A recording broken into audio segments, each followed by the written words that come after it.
Hey, good morning. Welcome to Hobby Evolution after a day off at the Northern Illinois Card Show, which we'll review today. Happy Sunday, football Sunday. And that's the first sip. Very good. Delicious coffee. It got cold yesterday. So it was so cold yesterday, it snowed, which it's November. It was November 12th. I'm cool with that. I'm cool with November snow. I'm cool with December snow. Hell, I'm even cool with January snow. I'm kind of tired of it in February, but February is a short month. March, no, no snow in March. March, we should be that subtle climb back to spring. Spring starts in March. I think March should come in like a lamb and go out like a lamb. But if it has to come in like a lion, I'll take a few days early in March, bring on the warmth. So I'm cool with November. I walked out of the card show yesterday afternoon, and it's snowing. I'm like, hey, this is kind of cool. Be a nice little drive. I don't mind driving in like the flurry snow, like it's snowing, but it's not like it's the first snow of the year. It's not sticking. It's not the roads aren't icy because it's still the ground's still warm enough not to freeze just yet. So it's also a good excuse to find that Christmas music channel. And so I listened to a little Christmas tunes on my drive home yesterday. And I didn't feel guilty for it. I don't feel guilty anyway, but so we got some snow. Just enough to like layer the grass in the backyard. The rooftops are glistening with white snow. It's a beautiful November 13th morning. It's cold, but it's a beautiful winter morning. Good morning to Rich. Uncle Rich is with us. Herman is with us. Good morning. What is up? Northern Illinois Card Show. What else? I'm sure there's non card show stuff that I need to talk about, but I can't think of anything. There was something that I wanted to touch on, but now I cannot. But I did my typical post card show, just like lounging. Came home and my wife was on the couch. My wife was being a couch person. Usually usually she likes the recliner and I like the couch. So I hit the recliner and we were watching something. I had a late lunch, early dinner. I had a Whopper from Burger King. Oh, that's what I wanted to talk about. Not Burger King and the Whopper, but what I was listening to as I was in line at Burger King. So I had a Whopper and fries and a Coke on the drive home. So it's like 3:30 lunch. So I get home and I had a Whopper. My wife's like, "Do you want to order sushi?" And I'm like, "Yeah." Wait, I just ate a Whopper an hour ago. And she's like, "Yeah, you're not gonna want sushi." I'm like, "Yeah, I'll want sushi, but I probably shouldn't." Uh, so I had a late lunch, and then my dinner was some chocolate chip cookie dough gelato. Talenti, love it. Chocolate chip cookie dough, and I get a lot of the little the Talenti gelato. So I was going to Burger King, and I was flipping through radio stations because I couldn't find it. I listened to podcasts like all day long, so I didn't have anything queued up for the drive. So I was flipping through radio stations. It's a Saturday afternoon, and here I am. I just grabbed this because it's only. Usually I wear my Bears hoodie on Sunday, but I think it's in the dirty clothes. So this is a playoff. Bushnell Prairie City Avon, the Spartans from 2007. So I was flipping through Saturday afternoon. It's the quarterfinals in Illinois for high school football playoffs. And I'm flipping through, and so I'm in Northern Illinois. There's a lot of really good high school football programs in Northern Illinois. And one of the teams is the Byron Tigers. And I don't know much about the Byron Tigers because they're kind of like a medium-sized school. I think they're 4A. And there's 8 classes in Illinois football. So, and I wasn't too familiar with that class. Like the teams that I covered, like my high school was 1A.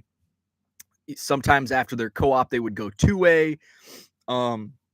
other schools that I covered were like 3A and 4A. Byron might be 5A. I don't know. But I'm not too familiar with the program. But the play-by-play announcer was really entertaining.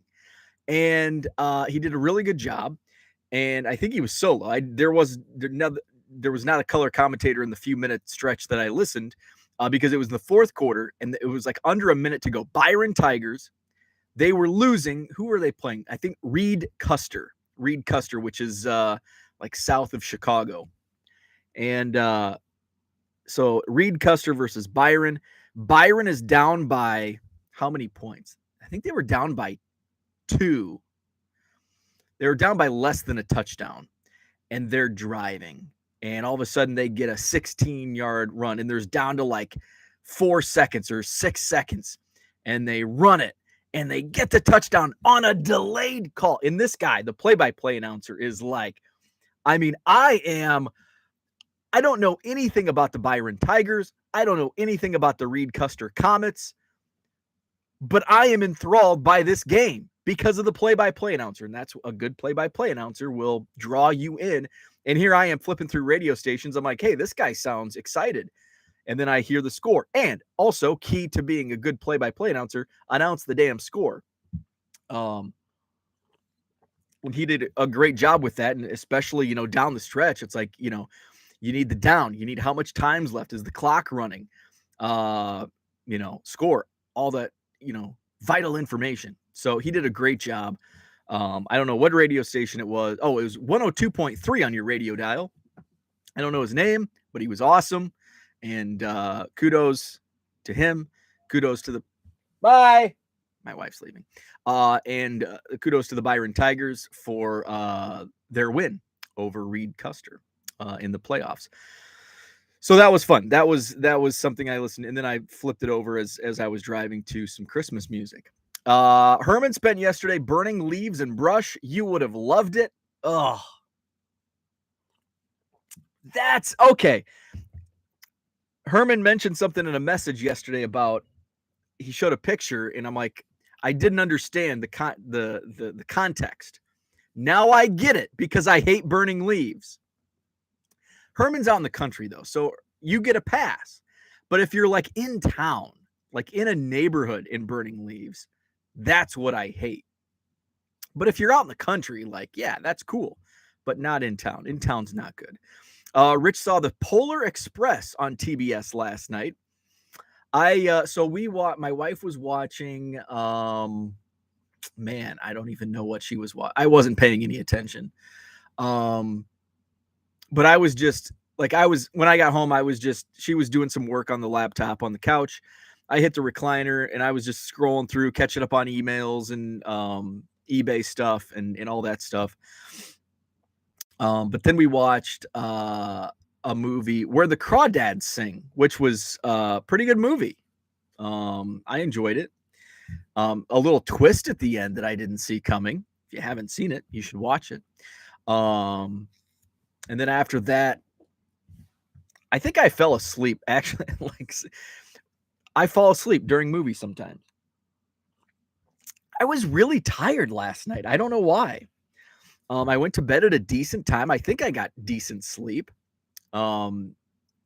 Maybe all of the stimulation from being around people. And I mentioned that to a few different dealers. It's like, I'm staying here because a lot of dealers were packing up at like 1:30, 2 o'clock. The show runs until 3. And it's like, I'm not ready to go home. I spend all freaking day in my basement. I need to be around my peers and talk to people. So I stuck around till the very end. And and somebody even made the comment. They're like, why are these guys leaving early? Like when the show slows down, I'm like, yeah, I kind of get it because, there's no customers and I didn't even realize because what was I doing? There were less customers. I had customers at my table the entire day, but what was I doing when I didn't have customers? I was walking around and buying cards, which I'll show off what I bought. And so the dealers that packed up early, I could have spent some money with them. And that's a lot of dealers do deals either at the beginning of the show or at the end of the show. And usually what happens with me before a show, I don't often do much buying before a show because I'm usually like talking to people. Um, and then I'm like setting up and I'm talking to people. Um, and then I get people at my table throughout, most of the day. So at the end, I'm, walking around and actually looking at cards and buying cards. So to the dealers that leave early, you're missing out on some sales. Even though there may be, a drop in customers, other dealers are like, well, hey, I'm going to walk around and see what I can get. So Rich spent yesterday at the car dealership after the wife telling me not to buy any cars on site, watching her buy a car on site having to do with a car wreck I had on Monday. That's right. That's a bummer. That's not fun car shopping when it's like when you're not prepared. Like it's fun when you plan to buy a new car. But when you have a wreck, an accident, and now all of a sudden you're thrust into the position of having to buy a car, you're not prepared mentally to go buy a car. At least that's my thought process. Like now I'm uncomfortable with this process where it's like, hey, my lease is running out or I need a new car.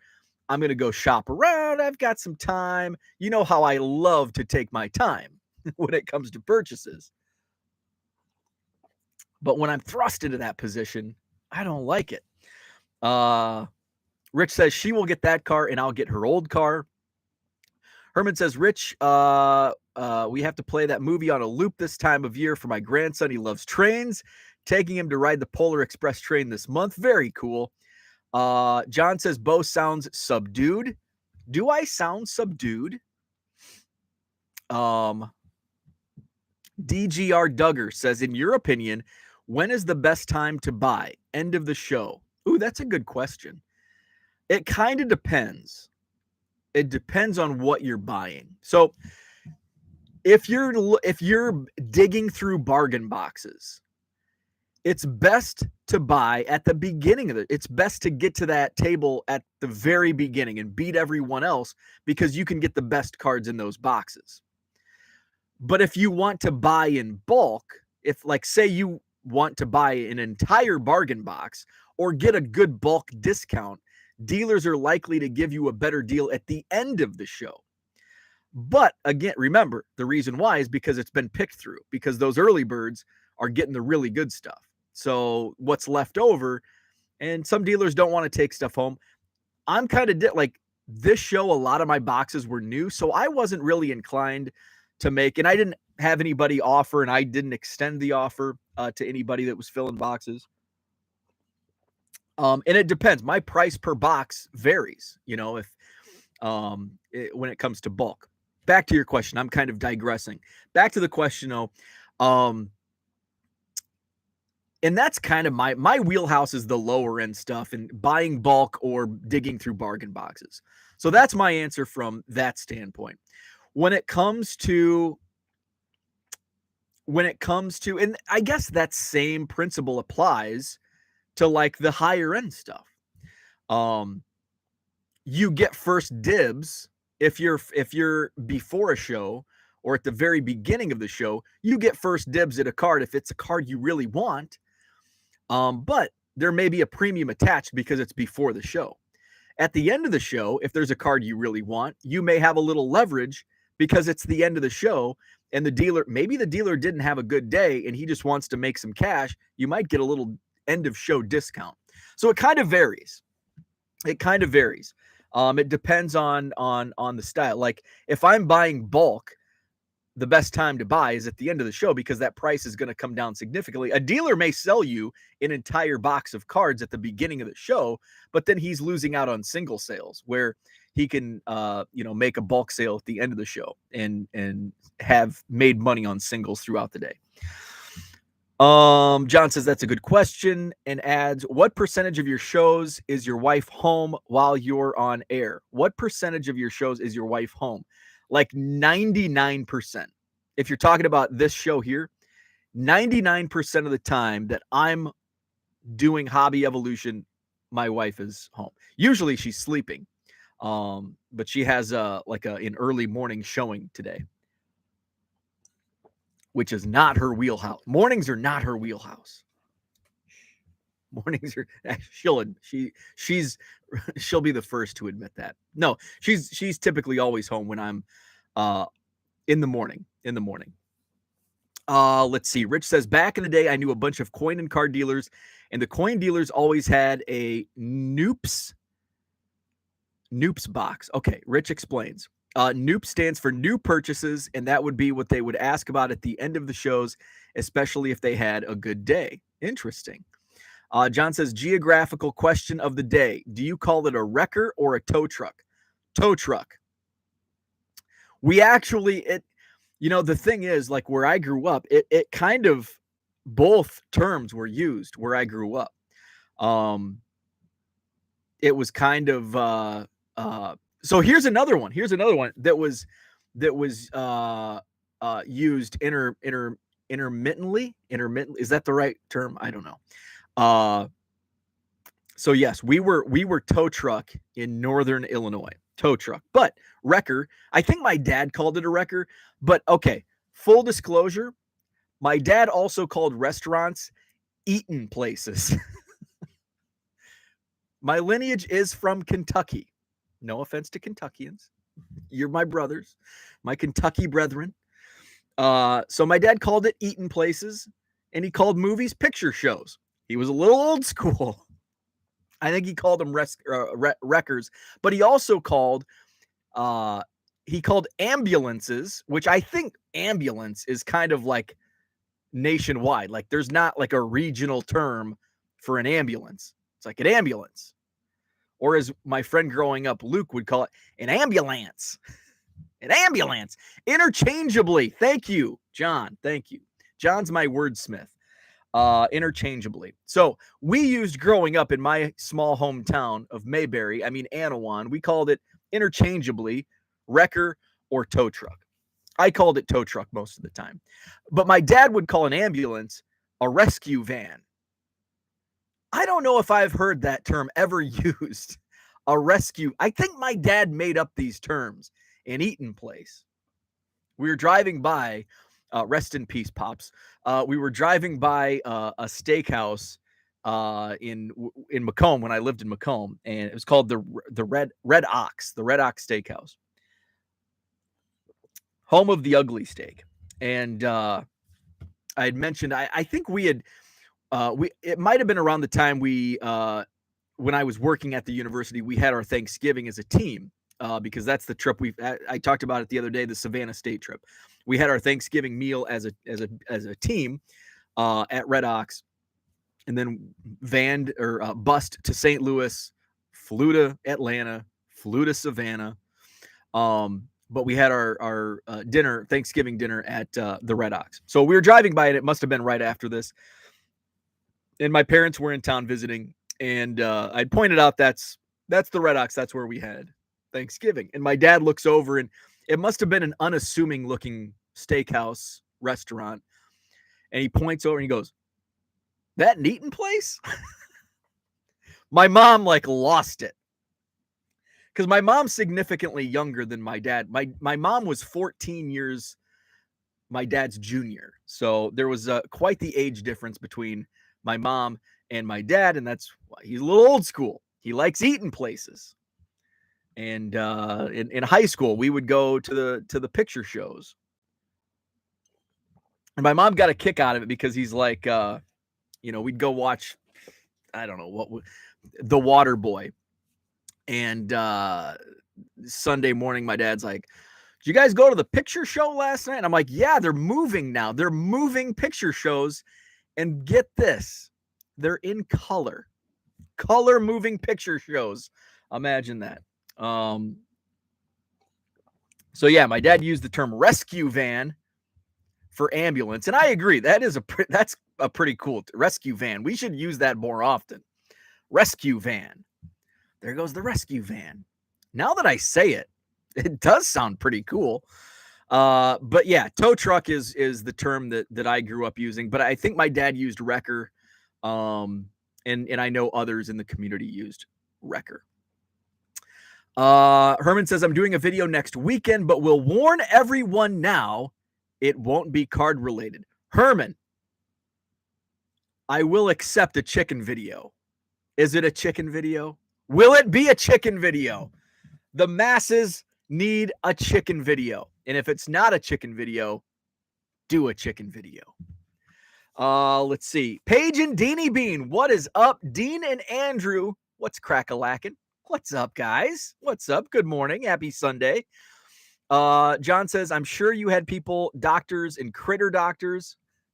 Critter doctors. Now that's an awesome term. I've never heard that. Critter doctors.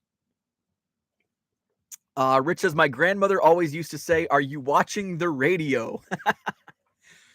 So let's see. So yeah, it was a good card show yesterday. Rockford. It was the last show at the Rock Church in Rockford.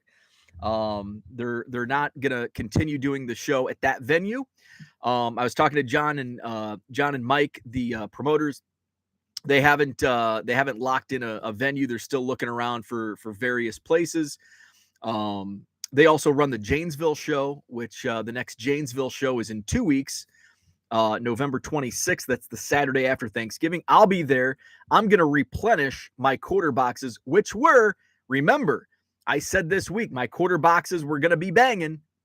They were banging. They brought the heat, and I had a very good day. I had some regulars that were forking over the cash for the quarter cards. It was a good day at the bargain bins. So I will definitely replenish, restock, reload for the Janesville show in 2 weeks. I had some interesting conversations. One that I'd mentioned in group chat I was in this morning.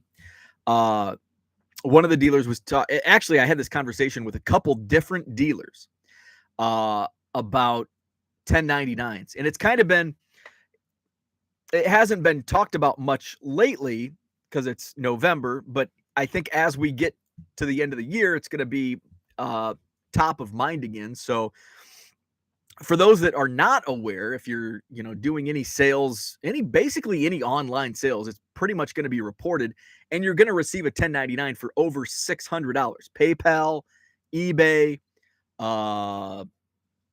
pretty much any other sales platform, most of them will be issuing 1099s.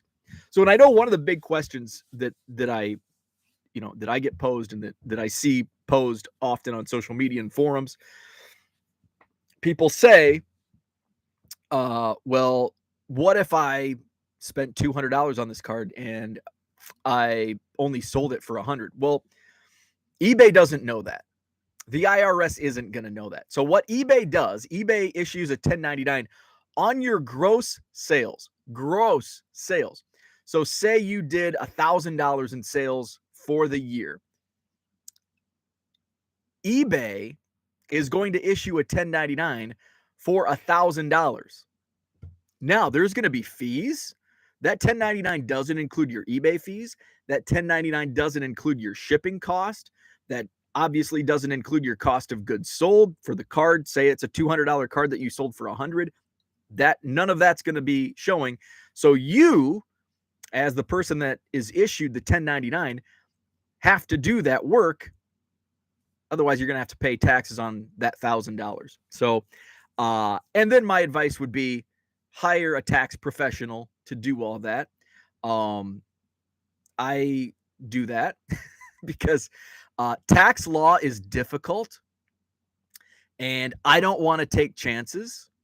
So I have an accountant and he advises me what to do. And I follow his advice and give him all of my stuff. So that's how it works. So John says, are you sure? I thought you get the 1099 only on the payout. I'll have to go back and look. I'm pretty sure my eBay 1099 last year was on everything. I don't think fees were deducted. I'll have to go back. I'm not 100% sure, but I thought it was gross. I thought it was on the gross, and then you had to do the work. I wonder if I can find that quickly just to confirm or deny. At any rate, if I can't find the answer and you receive a 1099, make sure, just make sure everything is all the stuff is there. Let's see. Where do I go? Taxes. There's even I hate how eBay, like, I'm in eBay for like 3 hours, blah, blah, blah, blah, blah, typing around, and then I want to enter a different tab and I have to re-enter my password. Okay. So let's see. I'm going to look at my 1099 from last year. And let's see.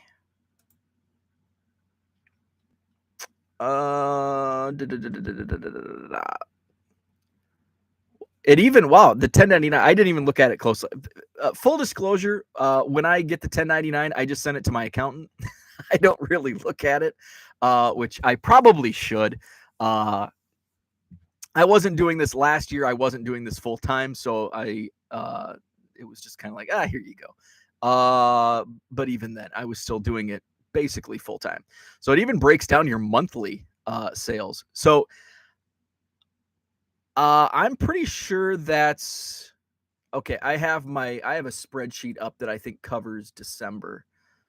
Let's see, December 21. And I can confirm if this is gross or net. This is gross. So your 1099 is on your gross because my fees and shipping were not reported on the 1099. Because I have my net sales within a spreadsheet for the last few months of 2021, and they do not match up. They are far less than what's reported on my 1099. Let's see. And that is, and it even says on your 1099, gross amount of payment. So yeah, your 1099 is gross. Confirmed. Let's see. John says, write everything off. 1099s are very base, not a lot of info on their shipping I can see, but the fees are ridiculous if on the 1099. Gross of payment isn't the same as gross of sales.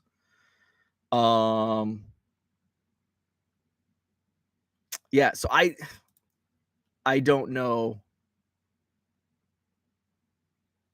and I should. But the net sales that I report, I deduct on this spreadsheet that I create. That's my net payment. So my spreadsheet is net payment, which is far less than my gross payment. My net payment that I keep deducts shipping and fees. And it matches up to having fees on the 1099. I think fees are on the 1099 based on the numbers that I'm reading, specifically for November and December, because I know the difference is more than just postage. There's got to be fees attached to that based on the numbers. So John says, write everything off. And that's basically, yeah. And so I talk to my accountant, and again, I say, hire a tax professional, and do what he says or she says. And I just follow his advice. He says, okay, how many square foot do you use for your business? And I'm like, well, I use this room, the rec room. I have an upstairs office. I have a storage area. And he's like, okay, that's more than X percent of the square footage, or it's more than the IRS allows or whatever. So we're just going to max, and we're going to use, what the IRS says you can write off. Phone, internet, hell, your mortgage or your rent, part of that, whatever it allows, gas, whatever that allowance is. So, and I don't know the answers to those numbers. So that's why I say hire a tax professional, because tax law sucks. So basically, I had a couple conversations that dealers were talking about, like they were just having these conversations with, other dealers and customers. And they're like, I can't believe how many people don't get the 1099 issue. And they're like, one dealer was telling me he was talking to some people that didn't even realize they were going to get 1099s. That's going to be That's going to be an OSHIT moment when that 1099 comes in the mail. John says, per them, this amount does not include any adjustments, for example, credits, discount, fees, refunds, or any other adjustable amounts. That's interesting. Based on just looking at my numbers, that doesn't add up, but maybe it does. But like you mentioned, the 1099 is very base. Like it just has I am surprised it has my monthly breakdown. I'm surprised it does break it down by month, but that's about it. It has your numbers. Here's how much number of payment transactions and gross amount of payment transactions dollar wise. So let's see. Dean and I started ripping Friday afternoon on Veterans Day and powered through for 2.5 hours. We had a blast. Still have an inventory to rip for Couch People Christmas party. Very cool. By the way, December 10th. So we're about a month away from the Couch People Christmas party, Saturday, December 10th, about 4 p.m. to 10 p.m. We'll be live here on this YouTube channel, and the StreamYard will be open. So jump on if you just want to say hi, if you just want to hang out, if you want to rip. It's wide open. So that's going to be Saturday, December 10th. John says, reminder that you pay twice the FICA on 1099 than you would a W-2. It's just a bastard. This tax crap is just a bastard.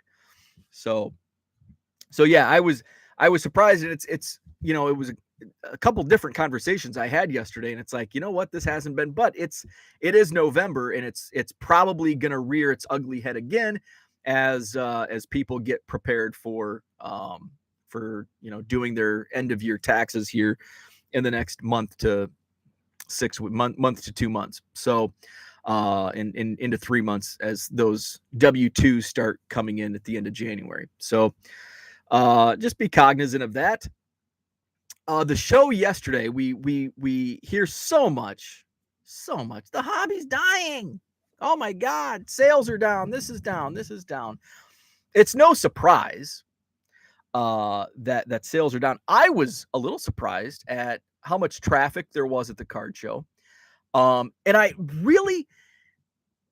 was a little surprised by, and I talked to several dealers yesterday making my rounds, and I was surprised by usually I was surprised by the reactions of different dealers. Some dealers said I had a crap day. Some dealers said I had a great day. And then, of course, you have a lot of okays. And usually it trends one way or the other. If it's football season or it's ramping up to a sports season, and somebody say you're ramping up to football season, and somebody has a bulk, most of their inventory is football, they have a great day. Whereas baseball's winding down, and a strictly baseball seller doesn't make as many sales because people are going for football. They're out to buy football. And also to that point, bargain boxes are the bargain boxes. There was a Madison card show several months back where I think it was where the tide started to turn, where the market did start. We started to really see the decline a few months ago. But the bargain boxes were still a big hit. And the showcase dealers were like, yeah, I had a crap day. But the bargain box dealers were like, I've never had this many sales out of the bargain boxes. I think what helped me yesterday, Steve, basically Steve and I are the bargain box guys. Like, other dealers have bargain boxes, but we are like nothing but bargain. Steve, I think, has a showcase. By the way, Steve, shout out to Steve. Steve's the guy that I pulled the Acuna super short print out of, and I still joke every time I see him about that. But he wasn't there. So I was like the only bargain box guy there, which is good. So people can sit and dig. And I had people sit and dig through my bargain boxes like all show long. But some people were saying, man, it feels like traffic's down. I had a few people say, I'm surprised that the traffic is down. And I didn't feel that vibe. It felt pretty busy to me. I was a little worried at 9:00. It was pretty, like there was like hardly anybody in there. And I'm like, oh man, this is not good. Usually if you have people walk in the room at 8:30, 8:45, that's a good sign. But if they're slow arriving, it's usually the sign of a slower show. But that wasn't the case. It was just a little late arriving crowd. But I've noticed that in Rockford, in that market, I've noticed Rockford's a little later arriving. They like to sleep in Northern Illinois. Where in Madison, it's like I've got guys walking the floor at 7:30, early birds in Madison. So by 9:30, it really started to pick up. 10 o'clock was kind of the boom. So I thought the traffic was good. I thought it was very well attended. I was happy with the traffic. I thought it was a good show. People were buying. There was mixed reactions. I know some people, had crap days. But then another dealer said I had a great day. I started off with like $1,500 in sales at 9 o'clock. So you have that, and it's like it's almost, and it's hard. It's hard to. We always like internalize the like I had a bad show, so this show sucks. That's kind of how I perceive. When dealers say, "Oh, this show sucks because I had a crap day." But it felt like I lost my train of thought here. So I'm gonna go to the chat. I had something that I was gonna say, and now it passed by. Let's see. John says, good news is you can write your crypto losses off, and I will have crypto loss. I was actually looking at my Coinbase account this morning and didn't realize how much I had lost in crypto. I thought I didn't lose like much. I didn't put much in, but it was more than it's like, oh, wow. This dropped considerably. John asked, was there admission? No, this show is free admission, which I think helps. Jenny says, just saw on Twitter someone say, I guess the hobby isn't dead because I sold a card on eBay I couldn't sell on Twitter. I saw that tweet. Twitter is a social media platform. eBay is a selling and buying platform. And I just don't get, like, I know people have success selling on Twitter. But if you have 200 followers and try to do stack sales, it's not going to work out because you have 200 followers. You have millions on eBay. And people, it's a numbers game. I've never understood. And that was even going, I saw tweets like during the height of the boom, like, oh my God, nobody buys from me on Twitter. It's like, well, no, shoot. It's Twitter. Go to eBay, go to ComC, go to Sportlots. Let's see. John says, my preconceived notion is that dealers never had good days, always pessimists. There is a little bit of that. Some are like that. Terry, good morning. What's up? Herman says, Bo, you want to mention the Secret Santa going to the draw tomorrow so everyone can get theirs back by the 10th. Yes. So we're going to do a Secret Santa Hobby Evolution Couch People Christmas Party Secret Santa. If you want in, shoot me a Twitter DM. And Herman is organizing. Herman 3B Collection is organizing a Secret Santa, and I think we're gonna do the so he's gonna do the draw tomorrow, and then we'll do the gift exchange, and then we'll have them so we can show them off at the Couch People Christmas Party on December 10th. So shoot me a DM, or Herman is 3B Collection on Twitter. Actually, it's easier if you just DM to Herman. And I think Twitter is probably actually I'll just ask Herman. Herman, what's the best option? And Paige and Deanie Bean has a great question. What if I'm not on Twitter DM? Get with me or Herman. Yes, you can email Herman. Yes, absolutely. Herman, drop in the chat where they can get you. I'm just gonna leave you on the line. That way I don't have to play the go-between. So Herman will mention in the chat where you can reach him. There's his email, 3bcollection72@gmail.com. So you can email Herman, or if you follow him on Twitter, he's 3B Collection on Twitter.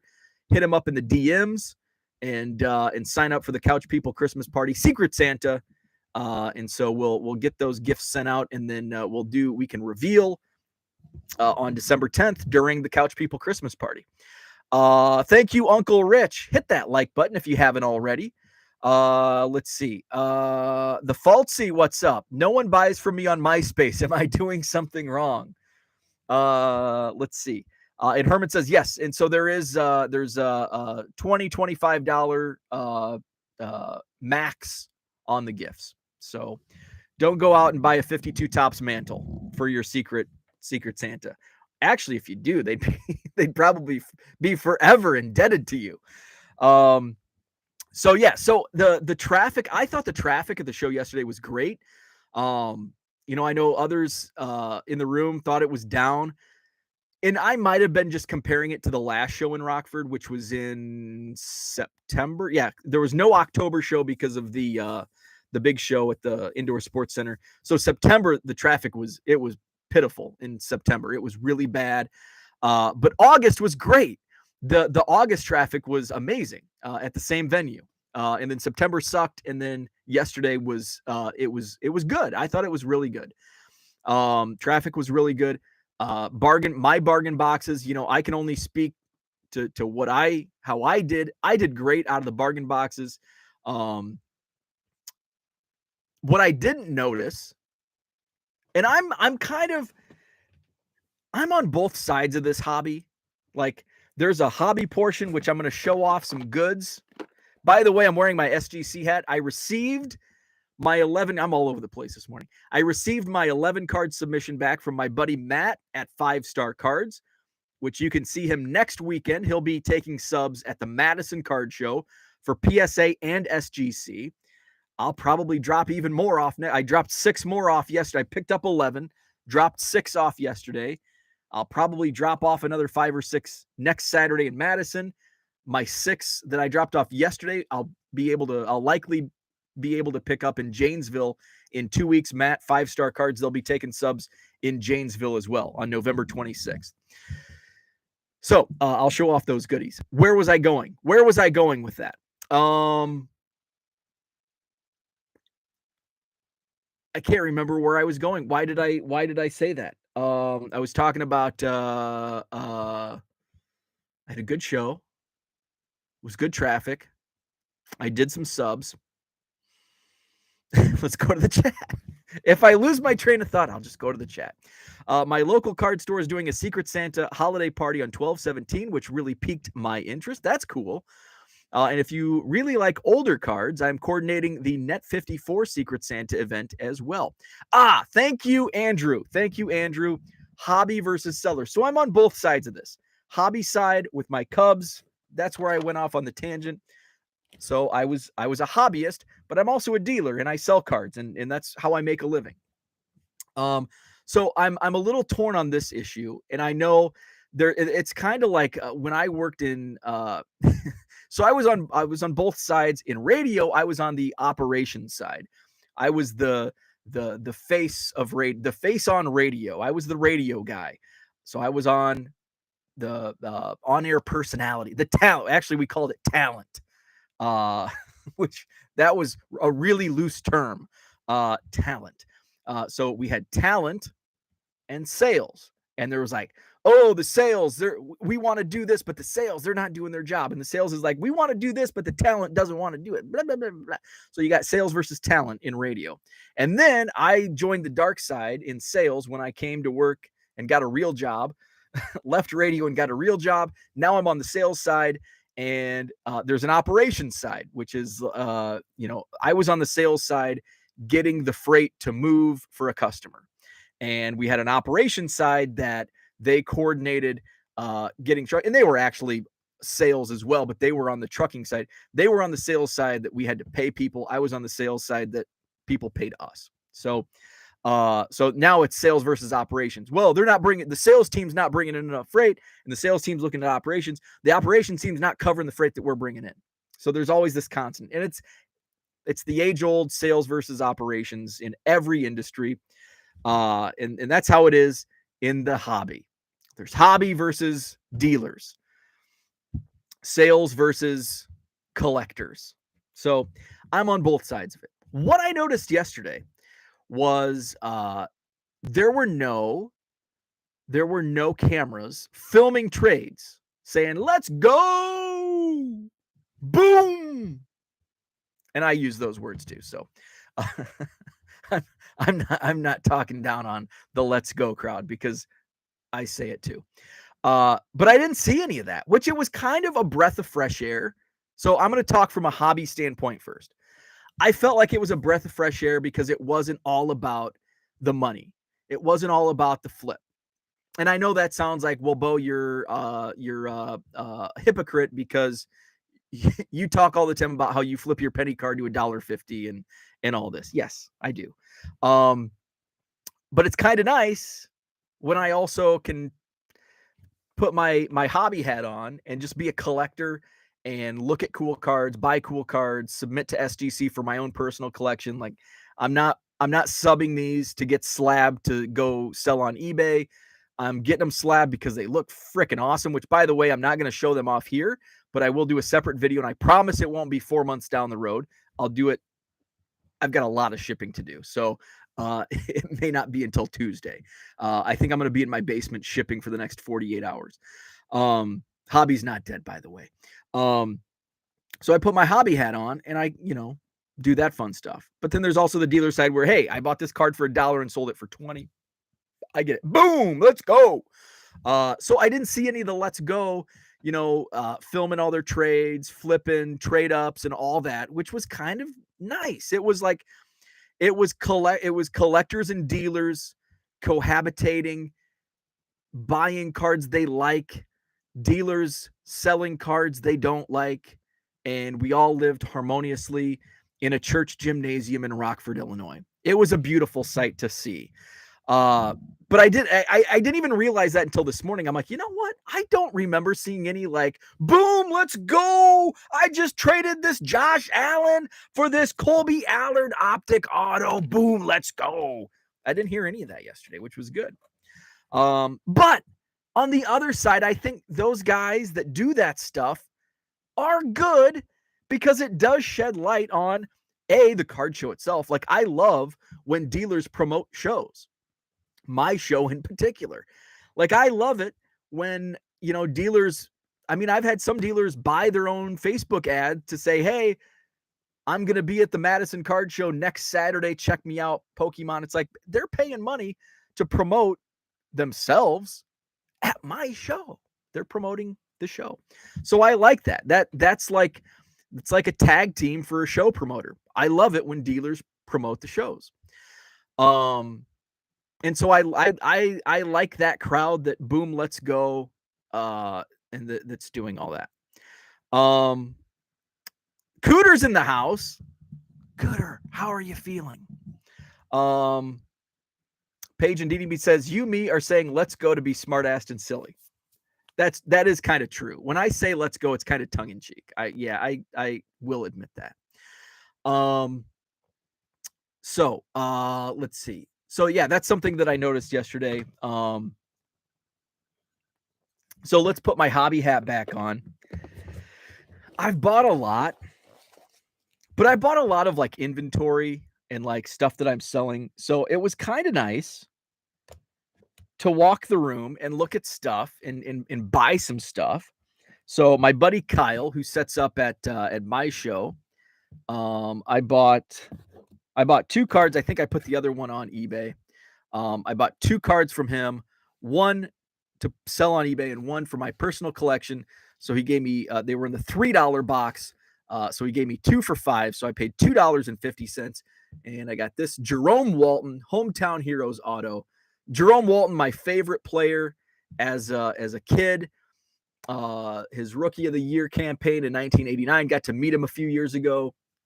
Awesome guy. Jerome Walton auto from Panini Hometown Heroes collection. Let's see. From Matt from 5-Star Cards. I did my submission, but then I was digging through and I flipped through his dollar boxes, which I've raved about. And I flipped through it. I just did nothing really caught my eye, but he had a $5 box that was new. And I found 2 cards again. So I bought 2 cards for $10. One of them was this pretty cool Miguel Amaya Leaf. I bought 2 Leaf cards yesterday. 2 Leaf cards. So this Miguel Amaya metal draft, $5 for that. And then the other one I bought to put on eBay. It was a Grayson Rodriguez Heritage Miners flip stock, which I think will sell well. So I think the combination of the other cards that I combined it, so it's kind of the self-sustaining hobby. I can buy 2 cards and 2 cards from each dealer. 1 card makes up and buys the other card. Brian Gray's the man. I love Brian Gray. This one I bought from my buddy Matt, who's right next to me at the show. You see Matt in Madison as well. This is a Reggie Preciado. It's a green, numbered to 99. And he had these in like basically like a $1/$2 box. So he also had a Derek Jeter rookie. And I'm like, well, shoot, I'll take a Derek Jeter rookie for $1 or $2. So I bought, and there was a Mariano Rivera second year Bowman, which it's a good card. Not the rookie, but second year. So I picked those 2 up along with the Reggie Preciado. He's like, just do $5. And I'm like, heck yeah. So Reggie Preciado along with a Derek Jeter rookie. Let's see. Rich says about BG, that makes one of us. Hey, BG is the man, John. So my buddy Mark, who sets up, he will not be in Madison next weekend. You will see him and many other of my dealers that set up in Madison at the Chicago Spectacular next weekend. There was no way around it for me. It was either schedule it the same weekend as the Chicago Spectacular or not have a November show.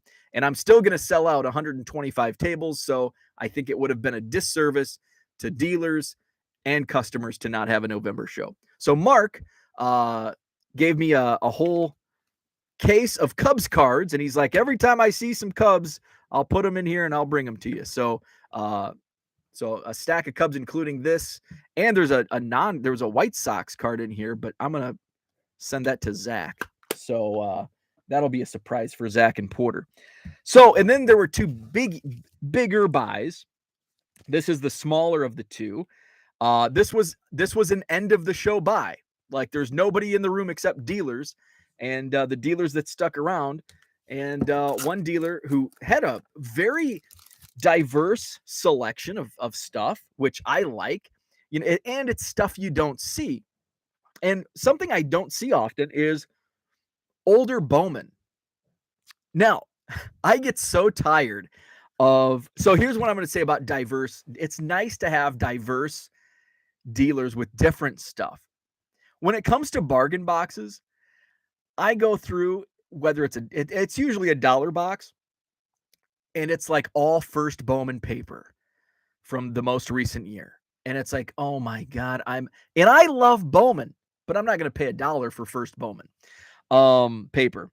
And it's like, same with like NBA Hoops. Last year, it was NBA Hoops premium stock. Like every flipping quarter box was just filled with it. I was sick and tired. Prism basketball draft last year. Oh my goodness. So much of it. So it's nice to see a little diversity in the bargain boxes and in showcases. So this caught my eye. I'm going to give you a tip for dealers.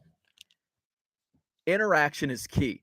I would not, if the seller of this card, the dealer, did not engage me, I would have walked away and not bought this card. Not because he didn't engage me, but it was one of those where it's like, it's a really cool card. I probably won't see another one unless I look at eBay because it's from 2012 Bowman.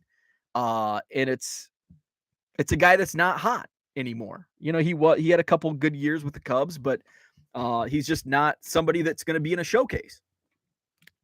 But here's the key. I was looking, and maybe he noticed my eyes locked in on this card, and he knew as a salesman that if he engaged me, it may put me over the line and buy this card, which it did. If this dealer had not engaged me, I would have walked away. So if you want to make sales as a dealer, at least say hi. Anything I can help you with? Just something.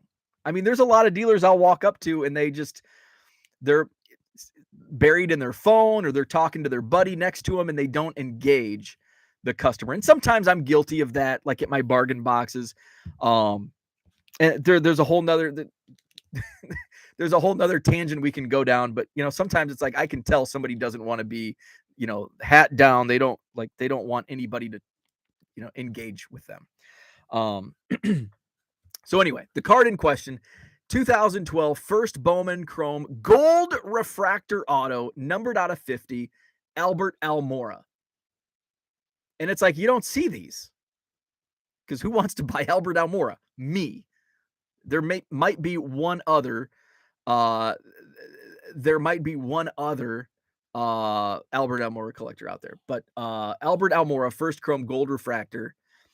So I'm looking around and this did catch my eye and I probably looked at it 3 times and that's when he noticed. Anything I can help you with? And I'm like, I'm just looking, but he took it a step further and I didn't get this dealer's name, but his engagement with me made him a sale at the very end of the show. And it wasn't just the simple engagement. It was, he opened up the showcase and he's like, is there anything I can show you? And I'm like, no, that's a really nice Almora. He picked it up. And once it got into my hands, and I'm a sucker, like you can sell me anything. You just pull the right strings and I'll throw the money at you. I'm a sucker. Once he did that, like, okay, he had a $40 sticker on it. And I'm like, it's Albert Almora. I would have paid $40 for it. I'm like, would you take 30? And he's like, oh yeah, definitely. I'm like, oh shit, I should have said 20. So I got this for $30. It's a gold First Chrome Gold Refractor, numbered to 50. It's in a Beckett slab. I do not like Beckett slabs. But it doesn't look too bad. I mean, actually, you know what? It looks better than a PSA slab. And it wouldn't look right. Shiny gold chrome does not look right in a SGC slab. I love SGC wearing their hat, but this just wouldn't look right in an SGC. What looks right is, I don't have one next to me, but what looks right is those tobacco cards, the vintage. So I got this for $30. Heck of a deal. And it all was because the dealer not only engaged me, but took it a step further and put it in my hands. And it's like, how can I say no now? Let's see. Andrew says, Bo, say hi to my wife, Amanda. Amanda, good morning. Happy Sunday. Who teases me en masse about my son and I, about our card nerd hobby. Maybe rip on her. I think she is a little jealous. Well, Amanda and my wife would get along well because my wife also teases me about my nerd hobby. So my wife is the exact same. One of my first purchases yesterday, I'm walking around and it's a Leaf card and I probably overpaid for it.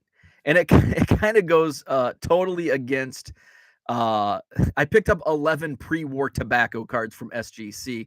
And then here I am spending my hard-earned money on John's best friend's company's cards and a prospect who's like 18 years old. So John is a dealer also at my show. He'll be at the Madison Card Show next Saturday, Sheraton Hotel, John Nolan Drive. And we actually did part of the deal with this is his table fee. I waived his table fee and then gave him a small amount of cash for this card. I was digging through, and he has a bunch of just random stuff as well. And I locked eyes on this, and it's like, this is something you don't see. Because it's a 1 of 1 and it's Leaf. So, and I love Leaf cards. I love Brian Gray. I love Leaf. Now I'm just trying to irritate John. But no, I actually do legit. I legitimately really enjoy Brian Gray's commentary and comments and everything. I've never met him personally. But I do really enjoy his stuff. And I do think Leaf makes some really cool cards, especially prospect cards. So anyway, on with the show. Uh, this is a 1/1 autograph, Leaf Future Stars, Christian Hernandez. It's unfair, in my opinion, that his comps are A-Rod and Manny Machado. That is unfair for a 17, 18-year-old kid. But those are his comps. They call him like baby A-Rod. He's one of the top prospects in the Cubs organization. He's only like 18. He played rookie league last year. And hey, hopefully he becomes the next A-Rod and hits 600 home runs. But probably not going to happen. So John had this in his box, and I'm like, there's no price on it. You know, that's my pet peeve. But it's such a unique card. I don't mind if it was a Ed Howard first chrome auto, not priced. I probably just would have walked away because I can find 50 of them, 100 of them, 300 of them on eBay. I can probably find another one at the show. But a Leaf 1/1 auto of Christian Hernandez, I am not going to find that on eBay. Certainly not a show here in Illinois or Wisconsin. So I saw it, and John was in the middle of a transaction with somebody else. I had some customers at my table, so I walked away, and I'm like, man, I need to go back. What if? Because there's been several times I've seen a card or somebody has come up to me and showed me, look what I got, and it's like a 1/1 Ed Howard or something similar, and it's like I only got it for this much, and I'm like, damn it. So I'm like thinking about all those times that's happened, and I'm like, I can't let that sit in that box for too long. So I go back, and John didn't have anybody at his table, and I'm like, okay, I've got my eye on this. What's your price on it? And he said the words that I hate. Make me an offer. Come on, John. And I'm like, I have no idea. Legitimately, I had no idea. And so I went to eBay, and of course, there's like nothing on eBay. Like, there's nothing sold. And the two comps, let me see if I can find it. There's two comps. Christian Hernandez, Leaf, 1/1. So I don't think there were any sold comps.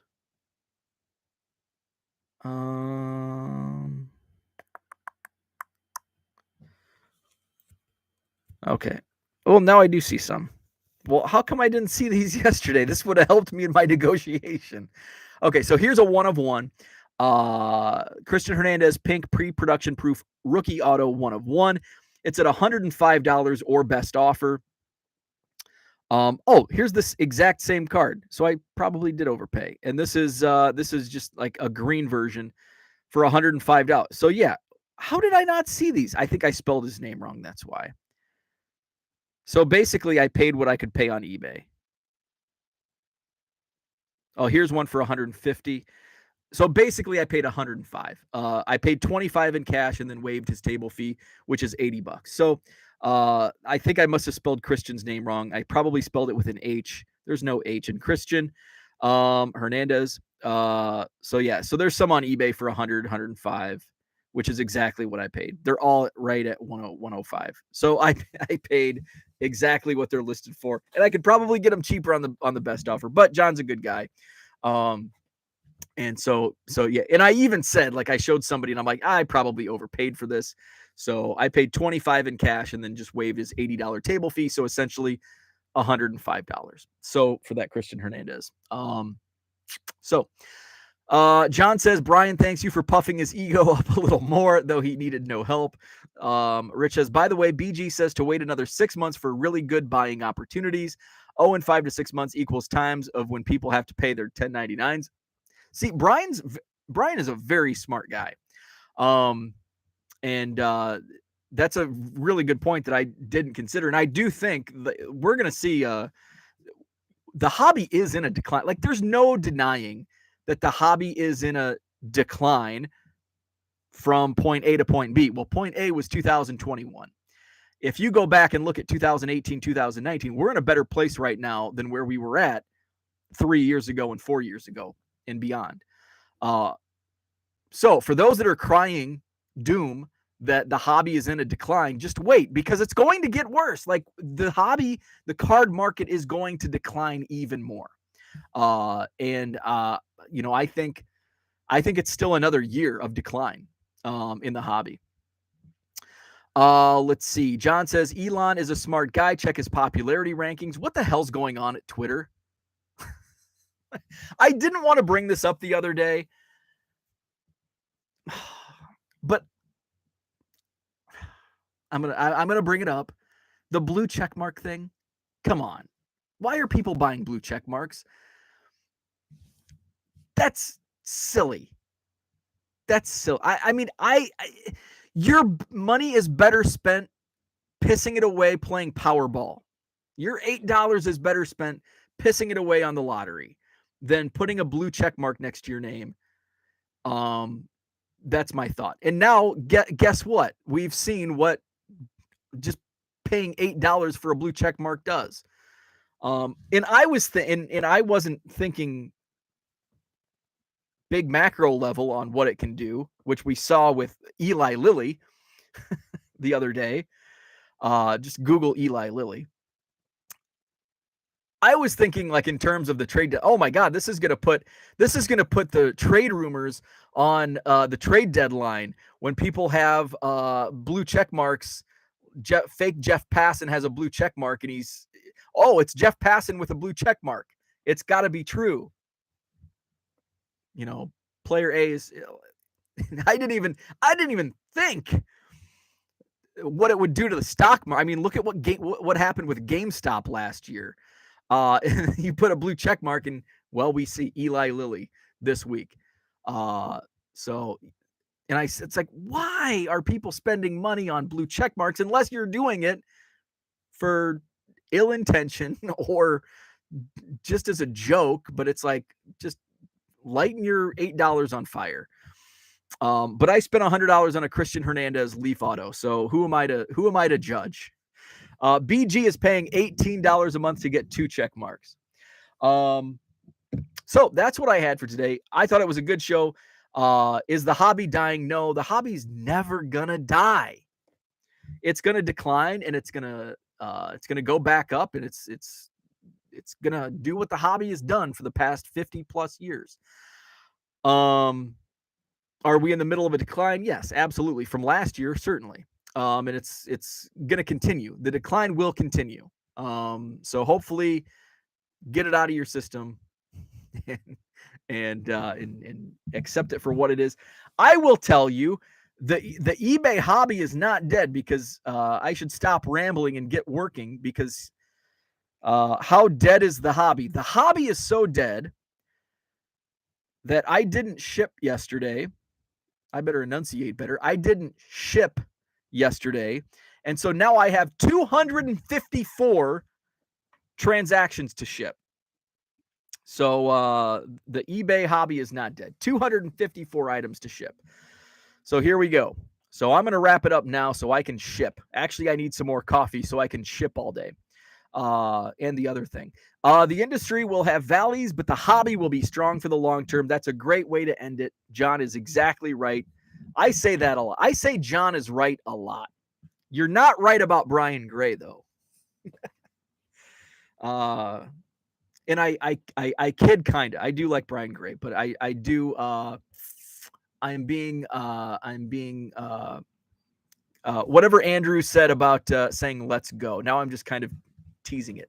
So anyway, I bid you adieu. Have a great Sunday. Go football. I don't even know. Do the Bears play today? I think so. I hope so.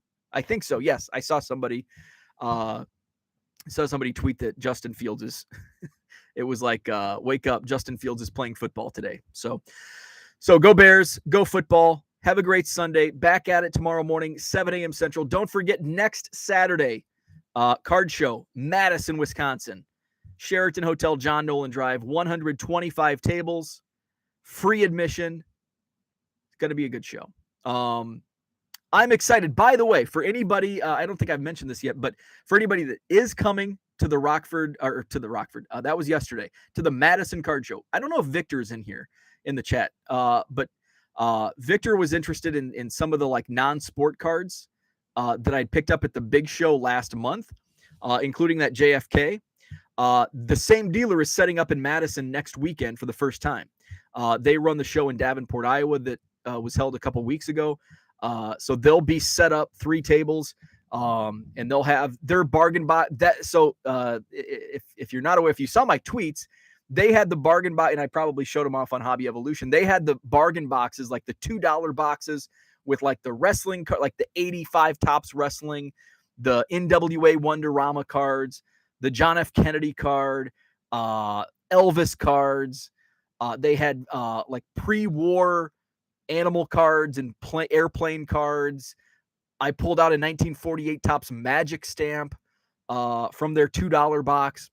Awesome stuff. They'll be at the Madison Card Show next Saturday, and hopefully they'll bring those bargain boxes with. I think they will, because that was pretty much a majority of their tables at the Indoor Sports Center show last month. So, and then a lot of new dealers. I won't go through and count them one by one, but I think I'm up to 15 first-time Madison Card Show dealers. So looking forward to it next Saturday, Madison Card Show, Sheraton Hotel, John Nolan Drive. And of course, 5 Star is going to be there taking your SGC submissions and PSA. They do PSA as well. So have a great day. Happy Sunday. We'll see you tomorrow.